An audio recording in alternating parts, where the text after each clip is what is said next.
Emotional Clearing, Part 2.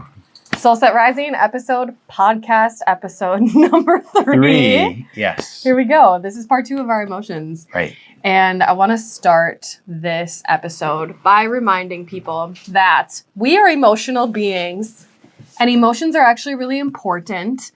And we are supposed to be allowed to process and sit with emotions. And I think this could just be me. You can let me know. That a lot of people just ain't got time for that. Right. So they're like, I can't be sad. I can't afford to worry about this. I have anxiety. Do you know what anxiety is? It's just when you're in conflict with your soul. Right. So shocker, running around like a crazy person, got some anxiety. It takes a lot of work to take care of yourself. Yeah. And, in self-sabotage, that's what a lot of the self-sabotage is about. Is you just don't take care of yourself. You go along with everything. You don't break the molds. Yeah. You just, if society says you do this or you eat this, you just do that because then you're part of the herd. Yep. And so But what you see on the highlight reels of social media is, they went to work 40 hours that week. They're at the ball field all weekend. Yep. They might have gone to a gym class somewhere in there. So you're like, okay, I have to do this. I have to do this. I have to do this. And so like, where in their lives did they fit in this sort of like mindfulness or like slowing down or pausing, not trying to project that everybody needs the exact same things. Right. But then when you do have emotions, are you allowing yourself to show up differently in your life? Or are you thinking that you need to show up the same because of our pressures of society? Right. So I had a guy come in, and he was in a sort of like transition of life, I would say, where about to become an empty nester, going through a divorce. And so all of a sudden realizing like he was getting exactly what, the plan was, which was that he was going to be alone. Yeah. And there were a lot of big emotions about it. And so where a lot of men, he ended up coming in to work on emotions. And so we did clear some things that weren't serving him. But the coaching around that was kind of like, hey, congratulations for sitting in this and for recognizing that you're having some big emotions, because a lot of people would just say, I can handle this. Yeah. This isn't affecting me. And the next thing you know, 5 years later, they have ABC, autoimmune condition, or some big disease, or they're not feeling good because those emotions are just eating away at them. Right. But it's like, I can't stop crying. I can't, whatever. Like, there are reasons that people can't stop crying. Like, sometimes when women come in and they can't stop crying, we just give them some min checks and, like a lot of them. Because it's like hormonal, or they're so stressed out that they're so depleted in certain minerals or hormones that they just can't handle it. But in general, like, human beings need to be emotional. Right. And we're not really allowed to do that. No. And kids, then they have meltdowns. Now, there's a difference, between attention and behavioral versus just being emotional. But I had one of the early on stories of emotional clearing was a friend who had her fiance got custody of his child that he hadn't had custody of before. And this child had come from a lot of different forms of abuse and neglect. And he was about 4 or 5, 6 at the time. And he was with her at her appointment. And so I said, can I, do you think he would let me tap on his back? So I used tapping and breathing to help with clearing process. And she's like, I think so. She said, but he won't, like, there's no affection, no hugs, no nothing, no bonding. He's very, how could he trust any adults? Because he had never had a trusting adult. And so I cleared him. I didn't even test him. I knew he needed to be cleared from abandonment and PTSD and plenty of stuff. So the whole process takes less than 3 minutes.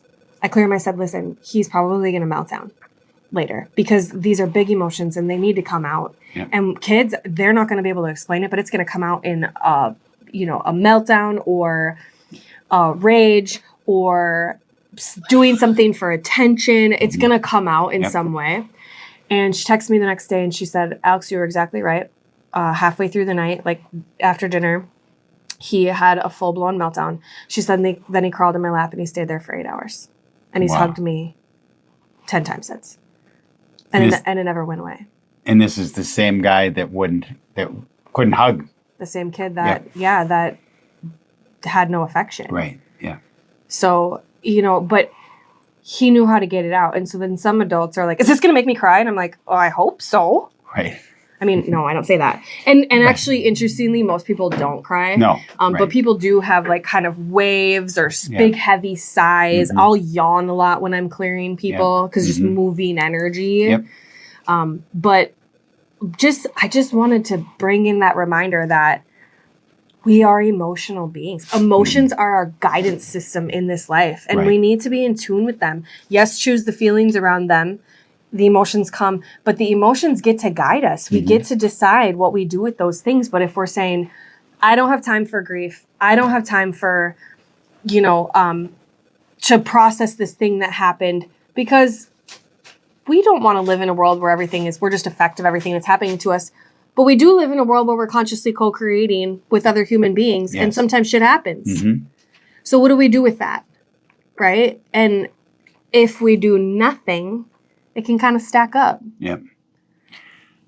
It would be like Atomic Habits. Yep. How he talks about habit stacking.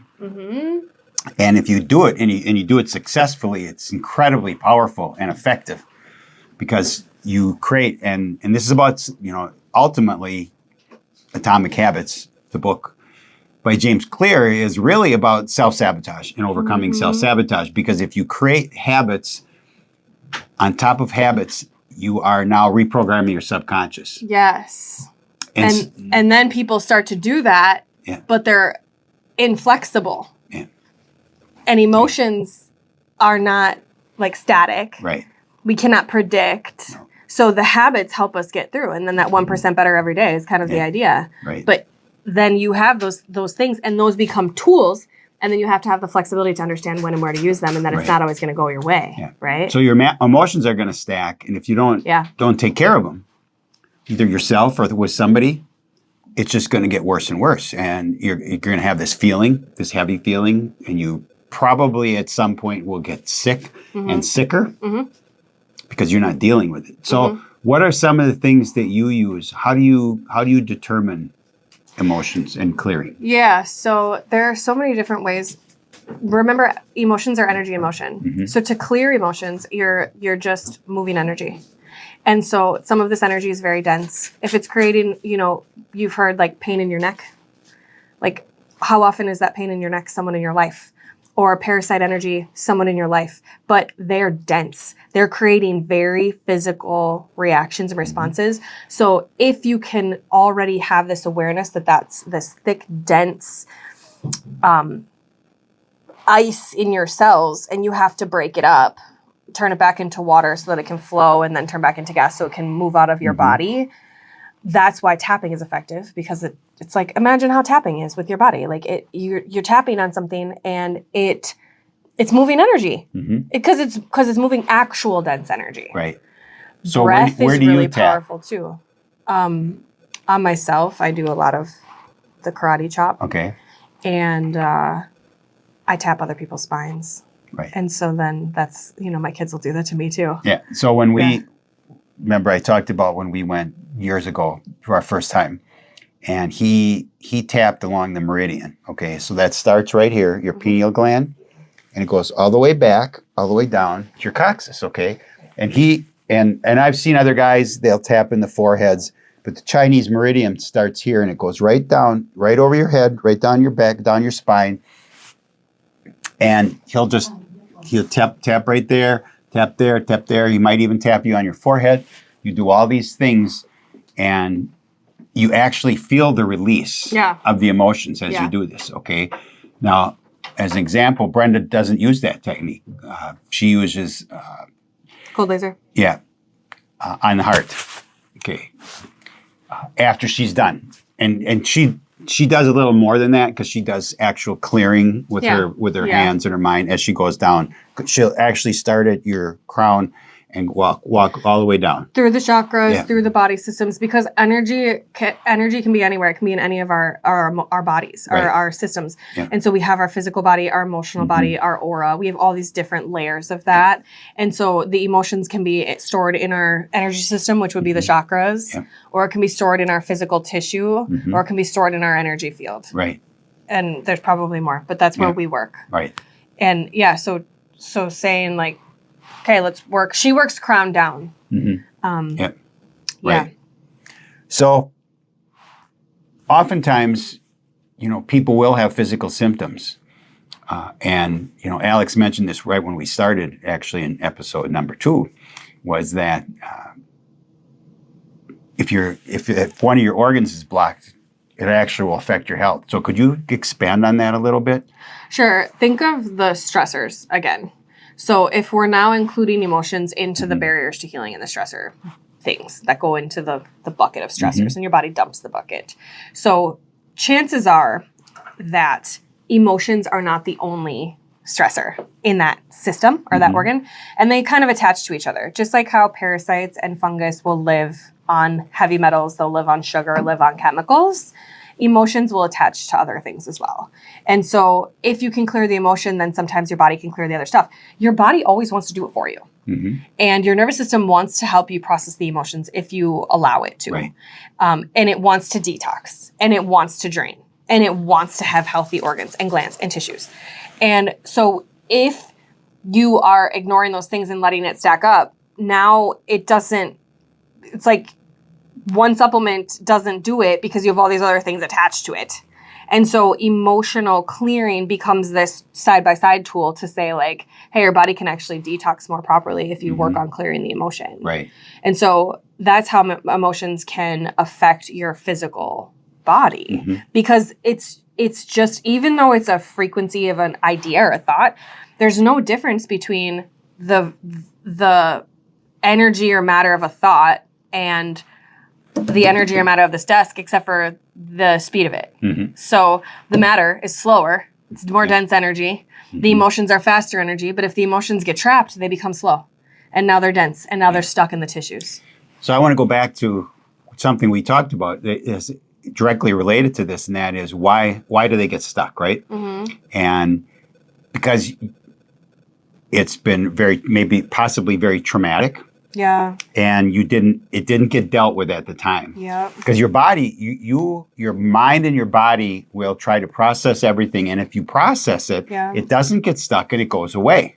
And then we're also just gaslit to hell, because it's like, you think now PTSD only applies to military? Right. I mean, do you know how many people that when you're clearing and you say, we're going to clear some PTSD, like, oh, I don't have that. Right. It's like, my gosh, a traumatic birth will give you that. Yes. Or almost getting in a car accident can give you that. So to be aware that these things are very real to all of us. Right. And now, when we have opinions about things, our opinions on how we want people to structure their mindset and their self-sabotage patterns are around the feelings, not the emotions. The emotions are not voluntary. Right? And like, you can change your circumstances in your environment so that the emotions aren't coming at you maybe the same, so that you're not constantly being hit with all the negative emotions. So you can make those changes over time. So you just get to decide where you start. Do you want to start there? Change the environment, change the gene expression, change the environment, change the emotions coming at you, or work on changing how you frame the feelings. You have to do what you feel is manageable. But one thing that's really manageable is allowing somebody else to clear your emotions. Right. And then slowly working it into a practice where you're doing it. So there's a book called Feelings Buried Alive, Never Die. On page 92, there's a script. And it's really powerful. I mean, I have a bookmark in there on page 92. And when I do Miracle Morning, sometimes during the 10 minutes of affirmations, I'll actually sit and do that script. And it's asking your cells, the Holy Spirit, all of the things to create an awareness around this emotion and allow your body to clear it. It's literally prayer. Kind of like how you would, people are like, what do I need to do with my crystals or my organites? Like, how do I keep them clean? Like, the moonlight will cleanse them. The sun will charge them. The moon charges them.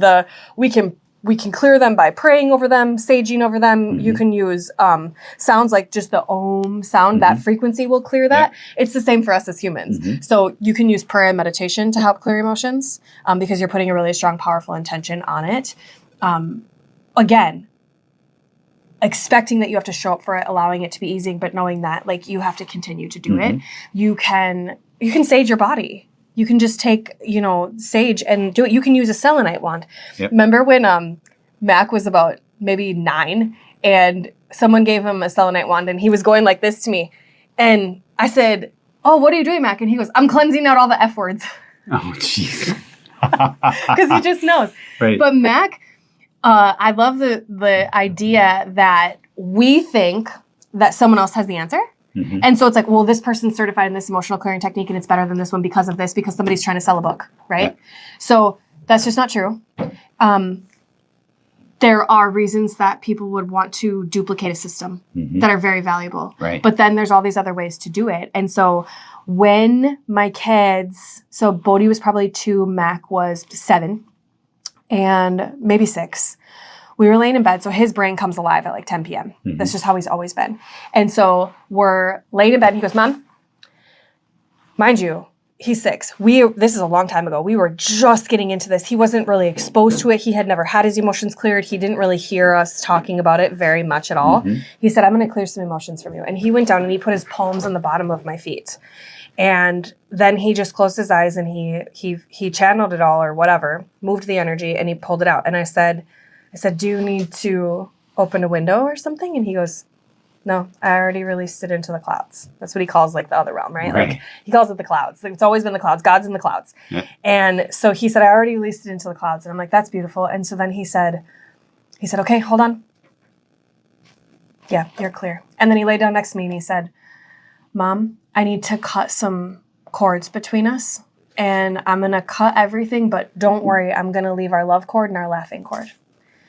And he did that, his thing. And he did that and he cut the cords. And I think he was, chopping or using a scissors or I don't know what he was doing. He did it and he laid down next to me and he said, Mom, I feel free. It's like, man, as a parent, like I'd rather hear those words than I love you because this is just powerful. Yeah. It's like he was totally free. But here's the thing. He had no judgment. He didn't have anybody. He had no fear of someone saying, oh, you didn't do it quite right, Mac. Right.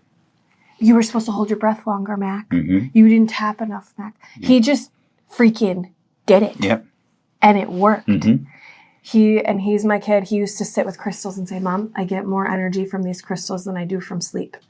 This would be like 11:30. So I'm like, can you ask the crystals to help you go to sleep? But he just understands energy. He's a crystal indigo generation child that needs less sleep than people. But the point of that story is that there's not right or wrong ways to do this. Right. And you just have to do it and you have to create an experience for yourself. And we are here for you to help you through the process. I created a self-clearing technique that we teach inside of the membership program. And it involves some of the karate chop, some of the sway testing to determine what the emotions are. You can go back, ask, is this from childhood? Is this mine? How old was I when I got it? Some of things are inherited. Some are from the womb. Some are generational. And so you can find out what they are. And then it teaches you how to release them and do that. But the point is there's so many ways to do it. That's just a stepping stone to teach you enough tools of like, hey, tapping works, breathing works, intention works, prayer works, sage works. So then you start to say, okay, I have this kind of down and mastered, and now you can create this judgment to say, this is how I want to do it for myself. Yep. It's interesting. Alex just brought up sway testing, and I've seen people do sway testing for anything, any questions you have, and it's a tool you can use to check your emotions, but you have to figure out if your sway testing is correct. And you have to remember that a test is a test and it's interesting, but outside of a system, it'll drive you nuts. Right. Yeah. So I got this down. I mean, we first tried this, Alex, we were working with essential oils.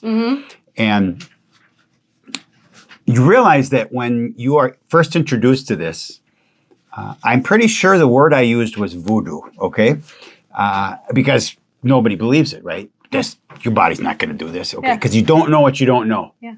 And that's a big statement. Yeah. So we did it with the essential oils. So what you're doing is standing flat foot on the ground, holding something up to your body and allowing your body to either sway forwards or sway backwards. Right.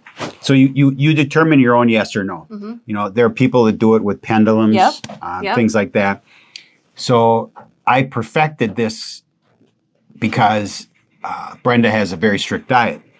And so at the time, I was buying our ground beef at the grocery store, organic grass-fed ground beef. Okay. But all cows are not created equal, and all farmers are not created equal. So I would go into the grocery store and I'd take a pound of hamburger up and I'd put it on my chest and I would say out loud, "Can Brenda eat this?" And I would sway back or forward. Okay, now in the beginning, I'm probably lucky if I'm at 50%, right? Yeah. So, but how did I know? How did I know that I was effective? Because I would go home and before I made it, she would test it. She would test it herself. And she's this doesn't work. Yeah. Okay. So over about 2 years, this is just for the ground beef. Okay. So don't get all. It won't take you 2 years. Over 2 years, I'm probably at 95 to 99% on ground beef. Okay. So the point is not the ground beef. And when people see you doing this in the grocery store, I always tell my new clients, if you see somebody swaying in the grocery store, like those are your people. Yep. Go talk to them. Yep. I had one lady come up and ask me what I was doing. Yeah. And she was just fascinated. Yeah. Okay. But what I can do then, because I managed to get in tune with my sway testing in my body, I can now do that with just about anything. Yeah. Okay. Now, Alex and Brenda use it a lot more than I do, but I still use it. Okay. And I buy cows now, grass-fed cows, so I don't have to go to the grocery store and do this anymore. But it's something that if you want to try helping yourself, and it can be for emotions or anything else, but you have to have a baseline on your sway test. Okay. You got to know if it's right or wrong. Okay. So one of the best things to do is take things that are obviously not good for you. Okay. Yeah. So in other words, Coca-Cola would be a good one. Yeah. Okay. Anything with sugar in your house. You put it up to your chest and say, "Is this good for me?" If your yes is forward and your no is backwards, then that you should go backwards. Okay. And when you can do this 10 times in a row, and you go, so then you're going to take an organic banana. And you put it up there. Okay.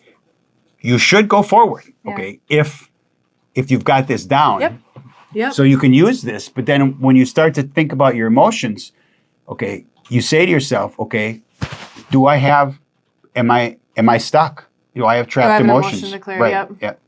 And then, obviously if you get to the point where you can do it yourself, you do it, but otherwise then you. Yeah. And there are layers, right? We haven't even dug into the next layer of emotional clearing, which is spiritual attachments and curses. Yeah. And that's right? And that's deep. Yeah, and it's all vocabulary. So Yeah. I think it's just reminding people that there is energy that is put onto you intentionally or unintentionally, and that can be negative and affect us. And so that's another layer, and that's also helpful to have other people to help you clear. Yeah. And that there are just some entities or attachments that can get stuck to us that create issues. Back in the day, in one of my former lives, which I still make organites, okay? And I used to go to shows. And they were generally psychic shows. Yeah. Because those were my people, right? They were going to buy the crystals, right? So I went to a show in southern Wisconsin, and I had been to this show before, and it was really well run. And a lady came up to me, and she started to ask me personal questions. And being kind of naive at the time, I answered them. Yeah. And she actually asked me my home address, my telephone number. Now, this is all public knowledge because it's on my card. Yeah. So I'm not giving her anything confidential. And it was a 2.5 hour drive to get home. And I got home and I was terrible. I was overwhelmed. And I didn't say anything to Brenda. So I go to bed. I think it's on a Sunday night. And I got up Monday morning and I could hardly get out of bed. And I was not functional. Okay, you've all been there. You know exactly, but I couldn't think of any reason.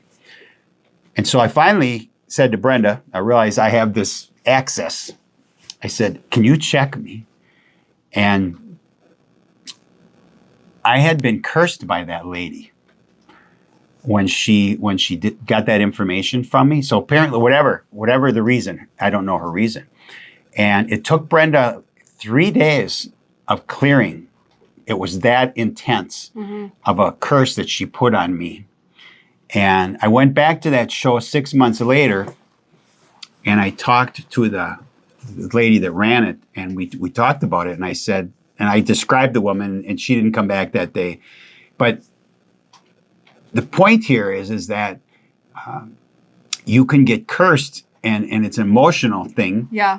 You know, Brenda got cursed by a student. Because she's also a college professor. Right. She got cursed by a student. And this is quite a while ago. And it took 3 months of work. Yeah, so let's unpack this a little bit, right? How does this happen? This is all based on my opinion over time. Is that, like, how does this happen? Are people evil? Mm-hmm. Like, I don't actually think people and humans are evil. I think that they allow, sometimes if their vibration is low, evil is allowed to work through them. And so, like, this woman who put the curse on you, is she a bad person? Who are we to judge? Right. We don't know. But this happened because there is good and evil. We live in a world of duality. We live in light and dark, yin and yang, Mm-hmm. highs and lows, ups and downs, left and right. There's equal and opposites for everything in this world. And so these things are going to happen. Mm-hmm. And sometimes we do just be too trusting and allow these things to happen to us. But that's not, again, coming from a place of guilt or shame. Mm-hmm. But then we also can't say that we are a victim. Right. Because then you gave away your power. Yeah. And so it happened. You were victimized temporarily. Mm-hmm. And then, you know, you can sit in that. There's use and value in going into the negative emotions and just like sometimes just doing like a rampage of all the things you're afraid of at the moment, or all the bad things that could happen, or all the anxieties that you're having. What if? Mm-hmm. Get it, write it down, burn it. I did it last weekend. My neighbor girls were kind of like, what was I burning in my front yard? Just this paper. And I was like, well, it's fine. And so it's not saying, oh, don't think about them, but you do get what you put your attention on. We live in an attraction-based universe. That is, if you have 70,000 thoughts in this energy field of yours and more than 50% of them are negative, you are going to attract more negative than positive. Yeah. If you are 80% positive, you're going to attract 80% positivity. That's law. Mm-hmm. That's universal law. Yeah. And so if you frame these things as this person is evil and I'm a victim of them, that is now your truth. Yep. And your cells believe you. Yep. And so does your subconscious. So I think it's important to remember we clear these things. We are sympathetic, empathetic, compassionate towards them, but we do not want to stay stuck in the stories, No. right? Or assume that humans, I'm just in this place of like, which is a weird place of like, things are interesting. They're not right or wrong, good or bad. They're all interesting. And this is a lot has to do with like Course in Miracles. And some of the things are like, if you look over there and attach a meaning to that and you say, that's a good plant, it challenges you to say it's a plant. Mm-hmm. Because if there's a good plant, there's a bad plant. So you look at humans and you say, well, how did this happen? And we've all heard hurt people, right? And so you're not excusing away or enabling behavior in others, but you're allowing two things to be true at once, which is that humans are bad, humans are good. There's evidence of good, there's evidence of evil. All we can really do is work with our own clearing processes, our own self-care practices, our own health and emotional health, and then plant seeds in other humans when we feel called to do so, right? And put up shields and block. But, you know, we both know people who have boundaries so dang good that now they have nothing and nobody. Right. And so you need to also remember that we're having a human experience with other humans. One of the basic concepts here is Brenda's probably favorite quote, and that is, we all have free will and we all have free won't. Mm-hmm. And anybody, we are all responsible for ourselves. Yeah. No one else is responsible for us, and no one else can fix us. We have to fix ourselves. Mm-hmm. Okay, emotional clearing is a great tool. Yeah. Okay, but it all comes down to how are you programming your subconscious. Mm-hmm. Okay, something I talk about in self-sabotage seminars is that if you go to bed at night and you do 5 to 20 positive affirmations. Yeah. Okay, I have a great relationship with sleep. Mm-hmm. I'm going to go to sleep now, and when I wake up in the morning, I'm going to feel great. Okay, if you do this every night, the last thing you think about when you go to sleep is what you're going to dream about. Okay. So if you're thinking about all the things you have to do tomorrow and you're in a panic, okay, and you're feared, you have fear, okay, remember the analogy of what fear is, okay, anagram. False evidence appearing real, okay. Just think about this. When you lay in bed at night and you're worried about what's going to happen tomorrow, how often does it happen? I won't say it doesn't happen sometimes, but rarely. It just doesn't happen. Yeah, the worst case scenario, right? Right, because it's false evidence. It appears, you got it worked up in your head. So if you have this mentality of fear, your emotions are going to get stuck. Yeah. And if you're not afraid, you will have a better opportunity to release them on their own, and you don't have this blocked emotions. Yeah, and some of the easiest things you can do to not allow all these things to stack up on you is be careful what you're reading, what you're listening to, and what you're watching. Right. Because the subconscious is always recording everything. And so I have books that are like actually good books. Like there's a book called Disconnect, and it's about EMFs and making sure that you're whatever. But the word disconnect has a really negative connotation. And so that book is backwards in my bookshelf. I only have books and the names of books facing because subconsciously my brain is seeing them every single day. Right. And so I want the books that say sacred rest, or, the consciousness, but like the power of intention, right? Like the universal attraction. Like I want those messages and those things. And so, one of the things you talk about in your self-sabotage is wall art, and how it's either something that's very positive or something that you want, or like a vision, almost like a vision board in the art that you have in your home. Yep. Music is such an interesting one because there's frequencies in music. And so it's kind of like the flowers. Like you have these, like you can have really high positive, high vibe music. Now, we just had a conversation about this in our membership group in SoulSet Rising about how some people just, when they go to the gym though, or they have this day or whatever, they want to listen to the heavy metal and the rock and the rap. Like, honestly, I think there's a portion of us that wants to meet ourselves where we're at with those emotions sometimes. And so it's okay to go there.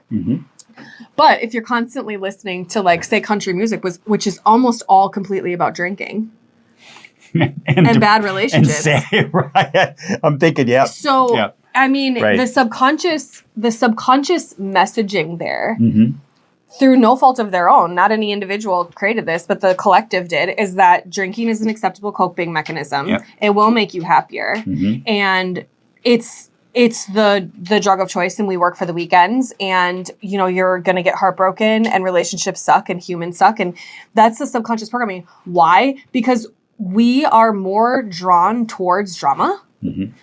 Our subconscious, like that's the human. And so if you're going to sing a song about that, it's going to get more attention because our subconscious is more interested in that. Just like shows.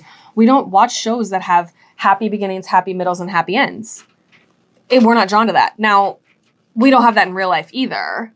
But the gorier it is, the more graphic it is, the more unbelievable and shocking it is, the more we want to watch it. Right. We can't help that. No. But we can't help the want, but we can help what we allow in. Correct. Right. And so I'm not saying don't watch anything ever. I mean, I'm definitely saying don't watch the news. Right. I'm okay with saying that. I will stand by that statement. Yeah. Because nothing good's going to come of it. And especially the commercials that go with it. But like, I mean, I'm back in a Dexter kick right now, which is a serial killer who kills serial killers. Like, this is not necessarily what I want my subconscious to be going in at night, but I enjoy it. And I allow myself some of these things. However, I have a pretty strict policy of no TV ever before 8 p.m. in our house. There's maybe 5 days a year that the TV goes on before 8 p.m. And there are weeks at a time where the TV doesn't go on. So when I say I watch Dexter, humans interpret that and say, oh, she probably binge watches Dexter. It, yes, right. And is like watching all these shows all the time. I'm not. No. Because when we're done here, she's going to go home and watch 12 hours of Dexter. Right. No, she's I'm not going to do that. I'm watching maybe 20 minutes. Yeah, right. On average of something like that. And it just depends. Bodhi and I really like to watch SWAT. And it's a little more family friendly in that way. But it's still, we're drawn towards the drama. And so if you can cut out some of the noise. Now, if you were just watching the news, or if you were just watching the bad shows, or just scrolling a little bit on social media, but we're doing it all.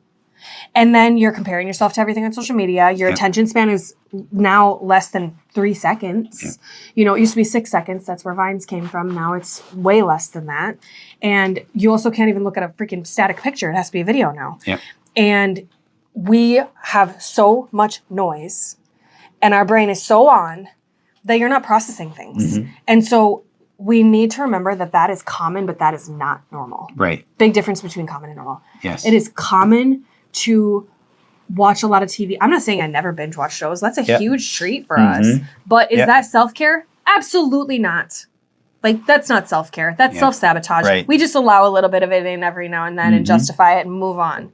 But self-care is we're not turning the TV on, whatever. Like, I just put a TV back in my living room after not having one in my living room for 3 years. And there are weeks that go by without it turning on. Every now and then it turns on by itself. It scares the shit out of me. It does that, But the subconscious, I think, is kind of been our theme for this episode. And, you know, the tools, definitely. Right. But it's not, you know, like, it's not like you're going to listen to one podcast episode and, like, all of a sudden have the tools you need to go. Like, you do need a coach.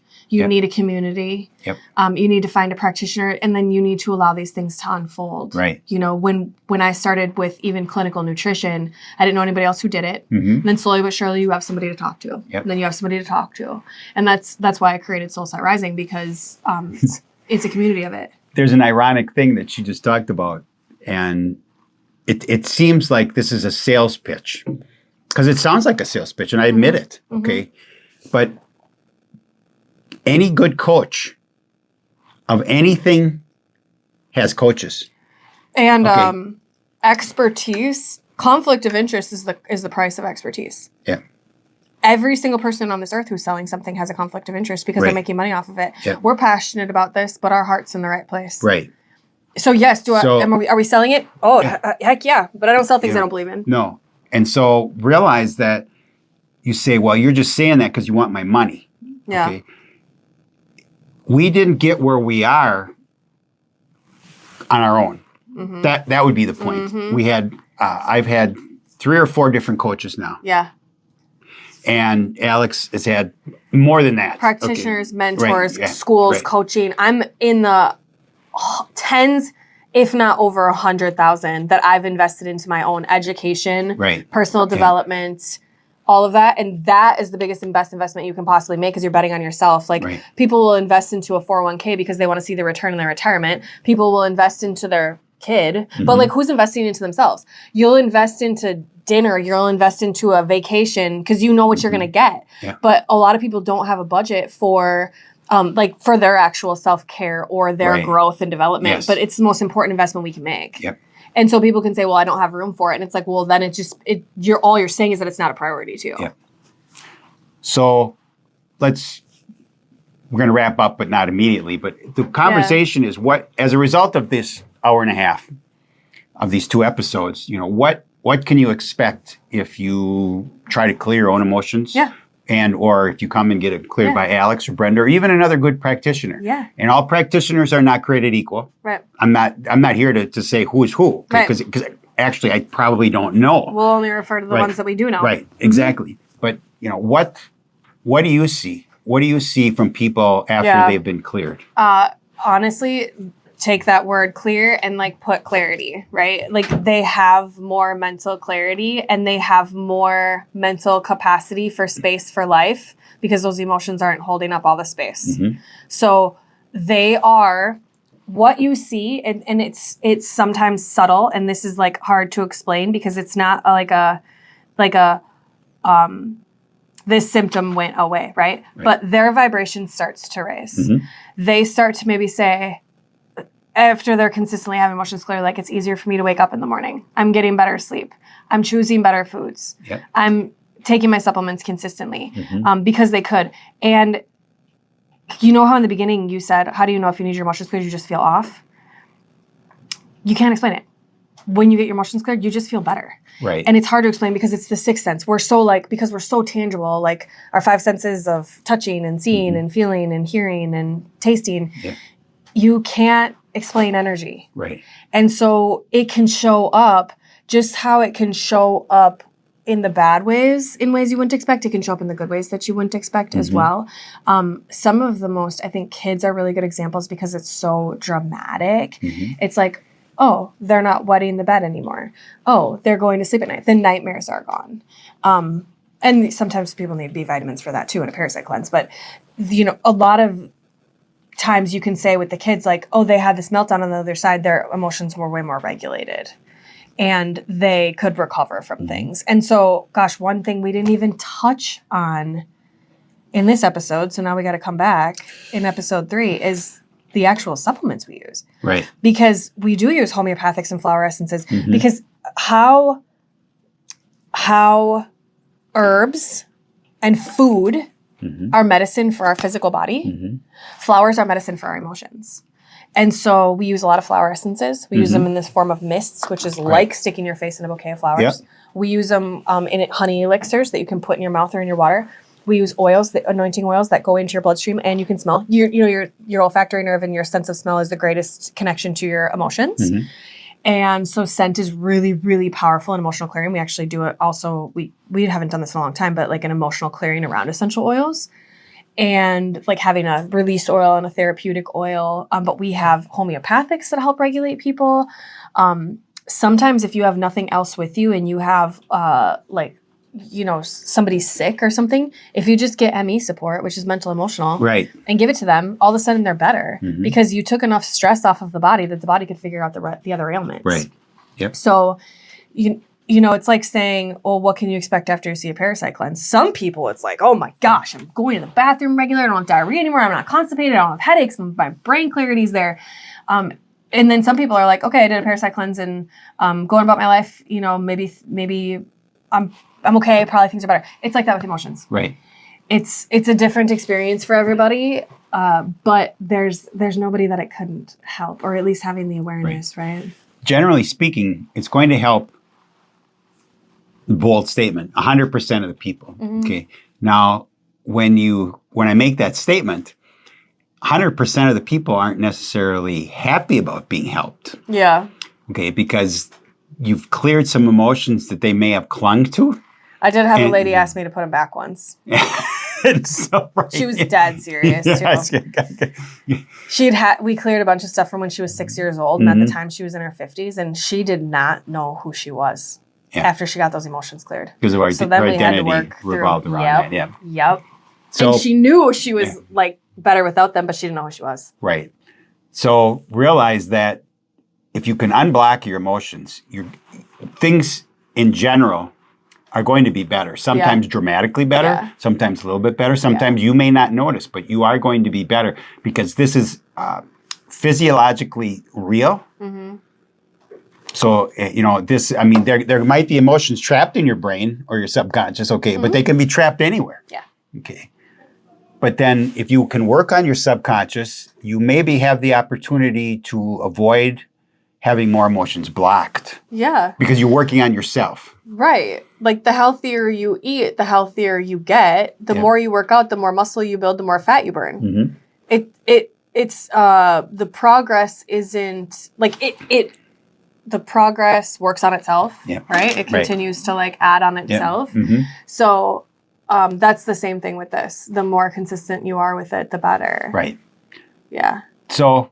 And this one has stood the test of time because whenever I say something like that, I'm like, man, I feel like sometimes I'm giving people a thing in their life that they're like, shit, that's just another thing. Yeah. Like I just read last night that I should be meditating for 30 minutes a day, and I just read last weekend that I should be doing red light 10 minutes every morning, and I just read that I should be flossing my teeth, and I should be praying over my meals, and I should be, and all of a sudden people are like so overwhelmed that they're paralyzed. Yeah. And nothing happens. Yeah. And so I think the big thing is like what has stood the test of time with us, and why are we like we're pretty high functioning, happy, healthy people. I mean, really, like our default is gratitude and happiness. Yep. And how and why is that? We dabble in a lot of things, but we consistently eat well, we consistently take our supplements, and we consistently work on our emotional health. Yep.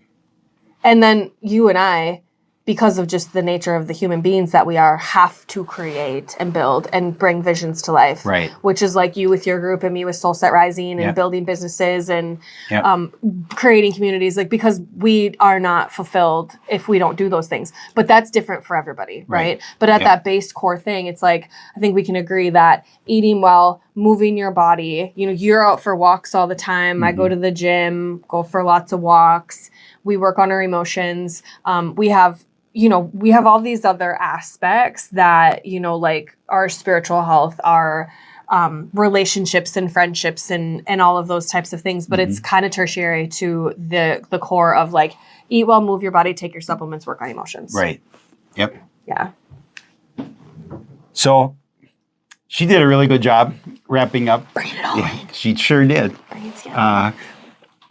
I can say that emotional clearing has had a tremendous impact on my life. Yeah. And I have seen dozens and dozens of instances of where people have been cleared and have dramatically changed. Yeah. Okay. For the better. Okay. Again, sometimes there's some pain because that whole no pain, no gain thing. Yeah. That's kind of real. Yeah. It's healing's not always comfortable. No, it's not. Right. So I think that, you know, what I would take away from our conversation today would be that if you have that feeling that something just isn't right, you want to explore this because it goes back. I said it. I'm going to say it every time we're here. You don't know what you don't know. Yeah. And if you watch this, you will learn some things about emotional clearing and explore and make yourself better. Because that's what this is about. Okay. Pretty much whenever we talk here, it's about something that's going to help you. We're positive people and we put out positive intentions. And this is something that can really help you. Yeah. Amazing. I think that's an awesome way to put it together and just be open to the journey. You know, I frame it a lot of different ways. And this one is just in the sense of like, be willing to show up and be willing for it to be hard, but allow it to be easy. Yep. You find your people and you find the right tools and right resources, and it just clicks and you're in alignment. Yep. Okay, so we're gonna do a wrap. Now we Episode 3. Go high five for them. Should I get him up here? Sure. No, he's no. Okay, he's sleeping. So anyway, we will see you soon. Thanks for listening, guys. Yep.